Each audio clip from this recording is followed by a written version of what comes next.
Ready ఒక్క నిమిషం.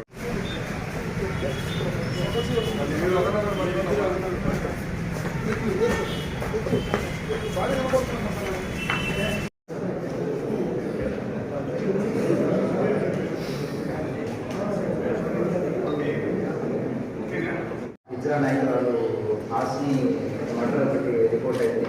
ఈయన ఆ రోజు నైట్ పార్లపల్లి విడలూరు మండలంకి సంబంధించి ఒక టెంపుల్కి వెళ్ళి రిటర్న్ వస్తున్నప్పుడు అండర్ బ్రిడ్జ్ దగ్గర ఈ వస్తున్న జరిగింది. సో వాళ్ళ దగ్గర మన రివార్డ్ వస్తుంది మనం చేస్తాం.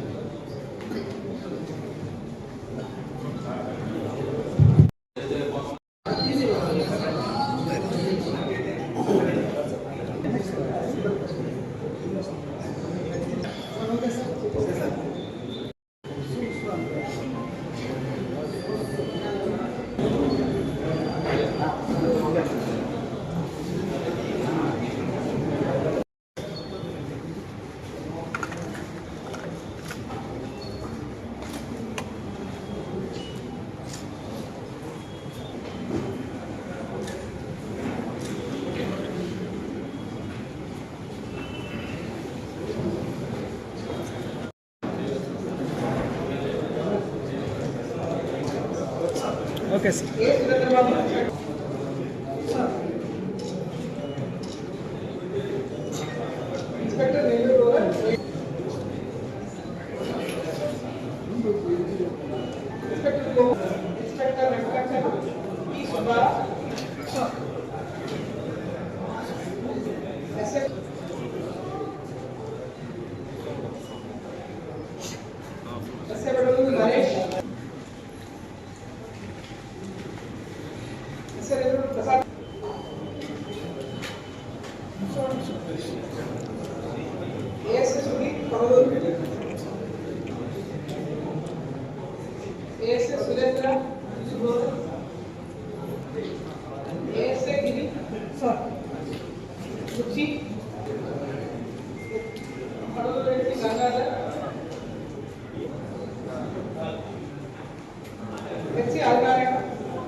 मस्तान पड़लूर पीसी मोहम्मद पड़लूर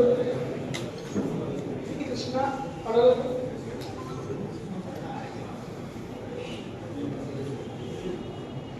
पीसी अरुण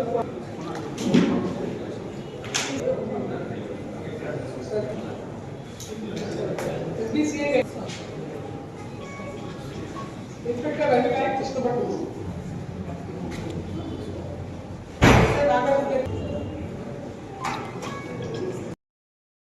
తెలుసు. మనకు 26th నైట్న హిజ్రా నాయకురాలు హాస్ని మర్డర్ ఒకటి రిపోర్ట్ అయింది. సో ఈమె ఆ రోజు నైట్ పార్లపల్లి విడల మండలంకి సంబంధించి ఒక టెంపుల్కి వెళ్ళి రిటర్న్ వస్తున్నప్పుడు సో ఈ అండర్ బ్రిడ్జ్ దగ్గర ఈమె వస్తున్న వెహికల్కి సో ముందు సైడ్ వెనకల సైడ్ 2 వెహికల్స్ అడ్డం పెట్టి ఒక 10 మెంబర్స్ దాకా సీన్లో ఉండి ఆమెని మర్డర్ చేయడం జరిగింది. సో ఇప్పటి వరకు దీంట్లో మొత్తం 15 మంది ముద్దాయిల్ని మనం ఐడెంటిఫై చేసాం. సో ఈరోజు మనం 12 మంది ముద్దాయిల్ని అరెస్ట్ చేయడం జరిగింది. మిగతా 3 మనకు అవుట్స్టాండింగ్ వాళ్ళని కూడా వెరీ సూన్ అరెస్ట్ చేస్తాం. దీనికి మెయిన్ మోటివ్ ఏంటంటే సో 2 గ్రూపుల మధ్య అంటే ఏదైతే ఈ హిజ్రా గ్రూప్స్ ఏవైతే ఉంటాయో ఆ 2 గ్రూప్స్ మధ్య సుప్రమసీ లేకుండా ఆధిపత్య పోరు కోసం అని చెప్పేసి జరిగినది. దీన్ని సో ఈ ఆధిపత్య పోరులో ఎవరైతే ఉన్నారో అలేకే అని చెప్పేసి సో ఆమె ఏదైనా సెటిల్మెంట్ చేసినప్పుడు కానీ ఏదైనా ఇష్యూస్ అప్పుడు ఒక పర్సన్ ఇప్పుడు మనకు ఏమైనా ఎవరైతే ఉన్నారో అతనికి కొద్దిగా హ్యూమిలియేషన్ అవన్నీ చేయడం వల్ల సో ప్రీవియస్ గ్రాడ్యుయేషన్ అనమాట, దాన్ని యూటిలైజ్ చేసుకొని ఫైనాన్షియల్గా నేను సపోర్ట్ చేస్తాను, సో ఆమెని మర్డర్ చేయాలని చెప్పేసి వీళ్ళు మాట్లాడుకొని చేయడం జరిగింది. ఒక 1 వీక్ ముందు నుంచి కొద్దిగా ప్లాన్ చేసుకున్నారు. సో ఆమె ఎక్కడికి వెళ్తుంది అనేది కూడా వాళ్ళు చేసుకోవడం జరిగింది. సో ఆ రోజు 26th నైట్న సో ఆమె ప్రోగ్రామ్ చూసుకొని వస్తున్నప్పుడు మర్డర్ చేయడం జరిగింది.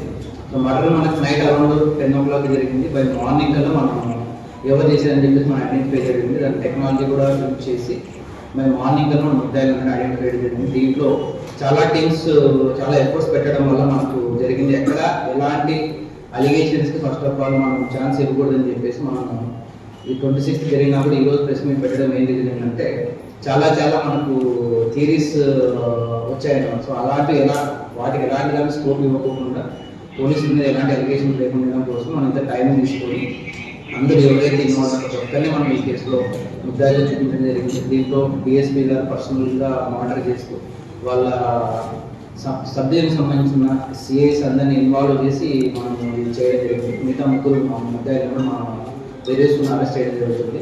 సో ఈ హత్య జరిగిన తర్వాత ఏంటంటే ఒకటే చెప్పడం, సో ఎవరైనా ఈ ముద్దాయిలుగా ఫామ్ అయ్యి లా అండ్ ఆర్డర్కి ఏదైనా చేతిగా తీసుకుంటామని చెప్తే మాత్రం ఎవరిని స్టే చేసి అయితే ఉండదు.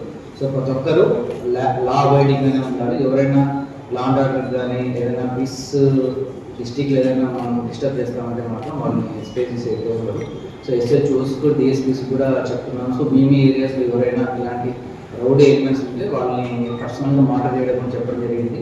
తర్వాత ఎస్పెషలీ మనకు మోర్ యాక్టివ్ ఉన్న రౌడీ ఎలిమెంట్స్ కూడా ఎస్హెచ్ఓస్కి మనం టాస్క్ ఇవ్వడం జరిగింది. వాళ్ళ ఏరియాస్లో ఉన్న యాక్టివ్ రౌడీ ఎలిమెంట్స్ని వాళ్ళు పర్సనల్గా మానిటర్ చేయాలి. వాళ్ళ యాంటిసిడెంట్స్ వాళ్ళు ఏం చేస్తున్న ప్రతి ఒక్కటి కూడా మనం వెరిఫై చేయడం చెప్పడం జరిగింది. సో వాళ్ళ ఏరియాలో ఏం జరుగుతుంది మాత్రం కాన్సర్న్ ఎస్హెచ్ఓ మీద రెస్పాన్సిబిలిటీ ఫిక్స్ చేస్తాం. ఎవరిని ఏదైనా ఇలాంటి యాంటీ సోషల్ ఎలిమెంట్స్ కానీ యాక్టివిటీస్ చేస్తూ ఉంటే మాత్రం ఎవరు మనం స్పే చేసేది. దీని విషయంలో మాత్రం ఎవరు చెప్పిన మనం గట్టిగానే